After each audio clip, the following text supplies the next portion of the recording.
சென்னையை சேர்ந்த பிரபல ரவுடியை திரைப்பட பாணியில் காரில் தொங்கியபடியே விரட்டி செல்லும் காவலரின் வீடியோ காட்சி இணையத்தில் வைரலாகி வருகிறது. காரில் சென்று கொண்டிருக்கும் போதே பிரபல ரவுடி செய்த சம்பவம் அதிர்ச்சியை ஏற்படுத்தியுள்ளது. சென்னை ஜாம்பஜார் பகுதியை சேர்ந்த பிரபல ரவுடியும் சரித்திர பதிவேடு குற்றவாளியுமான அழகராஜா என்பவர் நீதிமன்ற பிணையில் வெளியே வந்துள்ளார். பின்னர் நீதிமன்றத்தில் ஆஜராகாமல் தலைமறைவாக இருந்து வந்ததாக கூறப்படுகிறது.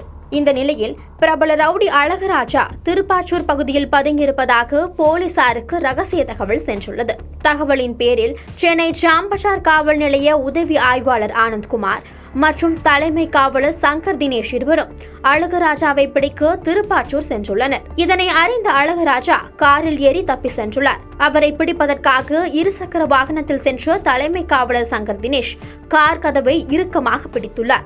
இதனை பார்த்த ரவுடி அழகராஜா காரை வேகமாக ஓட்டி சென்றார். அப்போது காவலர் காரில் தொங்கியபடியே நீண்ட தூரம் சென்றுள்ளார். ஒரு கட்டத்தில் கடுப்பான ரவுடி அழகராஜா காவலர் சங்கர் தினேஷை காரில் இருந்து அடித்து கீழே தள்ளியுள்ளார். இதில் நிலை தடுமாறிய காவலர் சாலையில் விழுந்துள்ளார்.